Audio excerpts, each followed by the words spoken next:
Okay, the next problem involves a Wheatstone bridge problem. Okay, so bridge network is shown. To what value must RV be set in order to balance the bridge? The condition when the bridge is balanced is that the voltage across AB is 0, and this means that we have to satisfy this condition where the ratio R1 and RV must be equal to the ratio R2 and R3. Okay, immediately we can solve for RV to be equal to R1 times R3 divided by R2, and R1 is 390 ohms, R3 is 560 ohms divided by R2, which is 1 kilo ohm, so that RV must be set at 218 ohms. Okay, so this should be 218 ohms.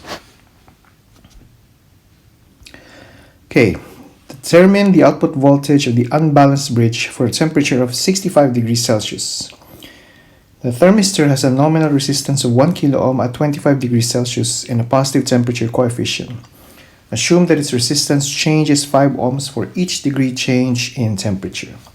So we want to find out the voltage across AB, which is defined as the voltage at point A minus the voltage at point B at 65 degrees Celsius. Okay. At 25 degrees Celsius, the resistance across the thermistor, which is R1, is 1 kilo ohm. Notice that if this is 1 kilo ohm, this is also 1 kilo ohm, this is 1 kilo ohm, this is 1 kilo ohm. This means that the bridge is balanced, so since all resistances are the same. That's another given value, which is not immediately seen in the problem. A positive temperature coefficient means that the thermistor changes positively, or the thermistor resistance changes positively with increasing temperature. And another type of thermistor is a negative temperature coefficient thermistor, wherein there's a negative change in resistance as the temperature increases.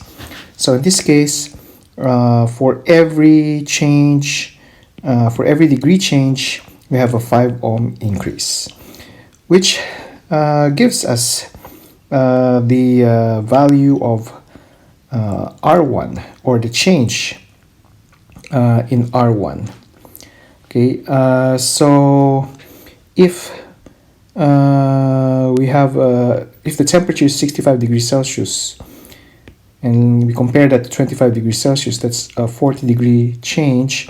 That means that R1 changed by,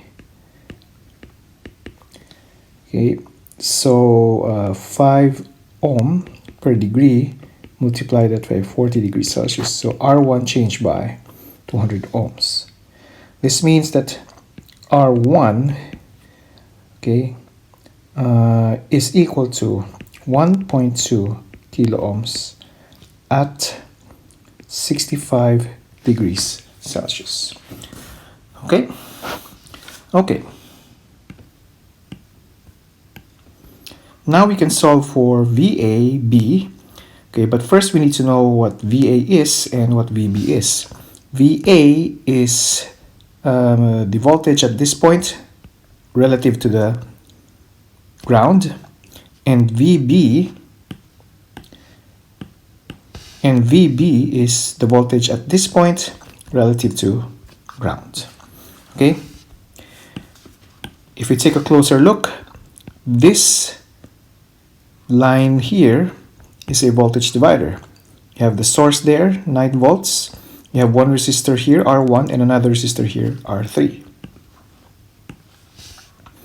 Also, this series resistor here is also a voltage divider, where you have the 9 volt source, the R2, and your R4 resistances.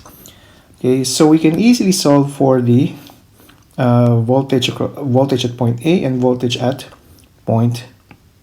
So we can easily solve for the voltage at point A and voltage at point B. Okay, so the voltage at point A is therefore given by, using the voltage divider equation, 1 kilo ohm divided by 1.2 kilo ohm, which is the thermistor resistance, plus 1 kilo ohm multiplied by 9 volts. So that's 4.09 volts. VB is easily solved to be 1 kilo ohm divided by 1 kilo ohm plus 1 kilo ohm times 9 volts, which gives us 4.5 volts. That means that VAB is equal to 4.90 volts minus 4.5 volts. Okay, and this will give us negative 0.41 volts. So if you have a multimeter and you put your multimeter electrodes here and the temperature is 65 degrees, you should expect an output voltage of negative 0.41 volts.